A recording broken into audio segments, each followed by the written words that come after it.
Assalamu alaikum, namaste, hotep, shalom alaikum, peace. This is Tracy Lene Muhammad, and I wanted a few minutes of your valuable and precious time while I'm in between classes. I teach yoga, if you don't know already, and I'm in between classes, and as I'm doing some spiritual work, I do play with oracle cards. I believe in my energy and that whatever is coming through me, I have the ability. The problem and the solution are all within Tracy.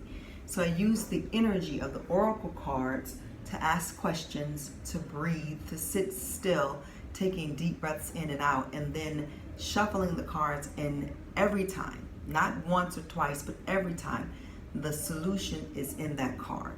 So I chose Big Bold Vision from the Sacred Rebels Oracle deck by Elena Fairchild. Once a week on Sunday, I sit down, I do my meditation, and I choose from all of my decks, and it guides me through that week. So the Big Bold Vision was talking about me accepting that I'm not just here to shrink or to do little things. Nobody is. We're all here to do amazing things. That's why we're here.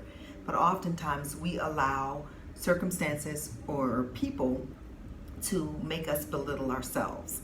We allow the things that have happened through us to define us instead of accepting that the seed of our enemy is in us. The seed of our greatness is in us. I heard Will Smith say that this morning, that his great spiritual awakening happened when he recognized that the seed of his enemy was inside of him. The enemy is in me. The things that are going to hold me back can only hold me back if I let them, if I allow them. So yes, people do things, situations happen, circumstances come into my life, but it's only a mirror of what I'm really feeling inside. So it's projecting outwards and coming back. So not only can I look at it, but I can deal with it. So when I drew this card on Sunday, the Big Bold Vision, there's a lot of me. I know that I am spectacular. I know I'm amazing. I know that.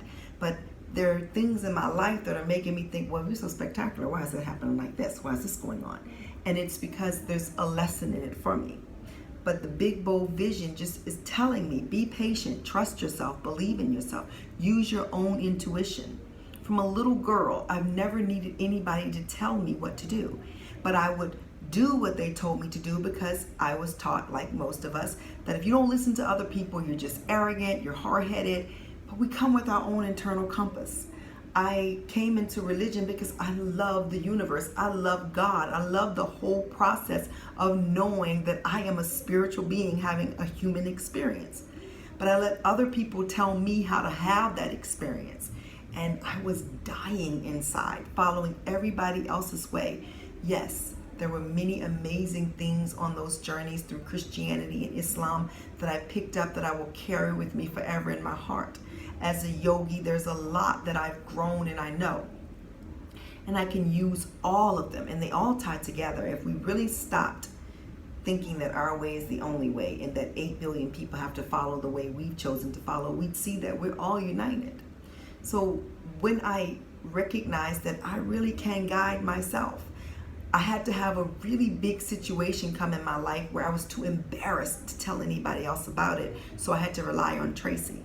And I can say now that not only did I rely on Tracy, I had help from my tribe sisters helping guide me on how to rely on Tracy. So when I chose this card, the Big Bold Vision, and I'm reading through what it means to be alive and to be bold and to accept all of yourself, your shadow side as well as your amazing side that's full of light. Because understanding that that darkness that you see in you is just the way to more light. We're not perfect in the sense of we're not going to do everything and it's going to be so spectacular and amazing every time. We're going to do things that are detrimental. We're going to make errors. I say errors because a mistake is an unintentional departure from the right way to go. Most times we know that we shouldn't do it and we do it anyway because somehow in our brains we think we're going to be the one to get away with it, and nobody does. The universe is set up in a way with cause and effect. So we're not being punished, we're experiencing the consequence of our actions. With this Big Bold Vision and talking and showing me in the card of how to heal the parts of me that keep me bound to what other people think and not living out my true vision. I've had ideas over the years, spectacular ideas, but I was afraid to act on them, so I didn't do them. And they're not lost. I can always come back to them. But at the point where I am now, I'm taking what I have, knowing that not only will I have everything I've ever wanted, if I wanted something and I didn't get it, I don't even want it no more. I heard Nipsey Hussle's, not heard, but I read Nipsey Hussle's sister say that on her page. She said, a lot of things that I prayed for that I wanted and I didn't get, I don't even want them anymore because they weren't for me. So that resonated with me, just as Will Smith resonated with me with that seed of the enemy already being inside of me. And I can grow that seed, water it and make it grow and let the enemy inside of me just be all over the place making a big mess. Or I can uproot that seed and plant something else. It's all on me.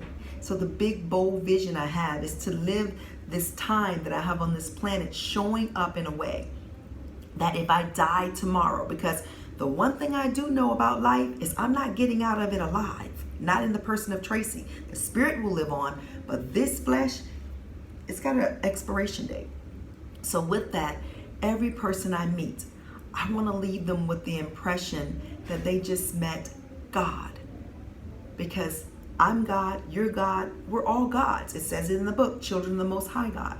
But I want to leave them with the impression that I really give them more than what they had before. Not in an arrogant way like, oh, if they don't meet Tracy, because I don't believe that. But if I meet you, then I want to know that you're special, and I want to show you you're special. Not being phony, not over, dramatic, but just being me and showing up in a way that when I am in the casket, and if you are at the funeral, you're not telling a bunch of lies up there about how great and amazing I was when really I was a bitch.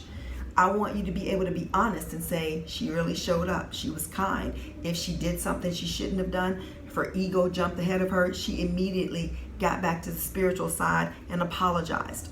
That's what I want. I want to show up in a way also where I don't know if it's the last time I'll see you, so I want to enjoy you. I want to be present, not on my phone, not thinking about something else, but in the present moment and giving you my full attention and my full love at that moment, so that you and I both have this connection that when we're apart, it still feels good. I hope that I'm making sense. I don't know that I am. I know what my thought process is, where I just want to live this spectacular life. I don't want to force it. I don't have to force it. I just want to be. My mother, who's the closest thing to me out of anybody and who knows me better than anyone, we were talking the other day and I was saying something and she says, well, you've never paid attention to detail. And I thought about it. And I thought, because she wasn't being rude and she wasn't wrong, I don't pay attention to the details. I kind of live up in the clouds, and instead of me deciding, oh, I should just pay attention to all the details, I'm deciding that I'm going to continue to live into the clouds and allow the details to take care of themselves. I don't have to change that part of me. Now, I have to be thorough, because I think there's a difference between paying attention to the details and being thorough. Being thorough means I'm going to show up and do everything I know how to do it the best I can, but I'm not going to micromanage it. Nor am I saying if you're a person who pays attention to details that you should change. I think that we all should be happy being exactly who we are, but the best versions of it. I don't have to be you and you don't have to be me, but I'm going to be the best version of Tracy and you're going to be the best version of yourself. I just wanted a few minutes of your very valuable and precious time just so that I could share with you the big bold vision for Tracy is just to live life loud and proud, to understand that everything that I am seeking is also seeking me, and we're going to meet. And I'm going to have this great clothing line, and I'm going to be a great public speaker, speaking spiritual things to people that help them take their life to the next level. And I'm an amazing wife and a fantastic mother, and soon to be a special grandmother. All of that is going to be. So the cards I told you were from the Sacred Rebels deck from Elena Fairchild. And like I said, everything is energy. So when I'm shuffling, my energy is just choosing what it is it most wants to convey to me. You may have a different way that works for you. But as I'm reading that big bold vision and it really is resonating with my heart space and the healing process, I did it and I feel so much lighter, understanding that I can have and be and do everything that I want, just not all at the same time. Everything takes time. And to be patient and loving and loyal to myself first. I'm going to go teach this 12 noon yoga class. Thank you so very much. If you listened this far, I'm so grateful for your time, for your support. Assalamu alaikum, namaste, hotep, shalom alaikum. Peace out to Brooklyn and everywhere else.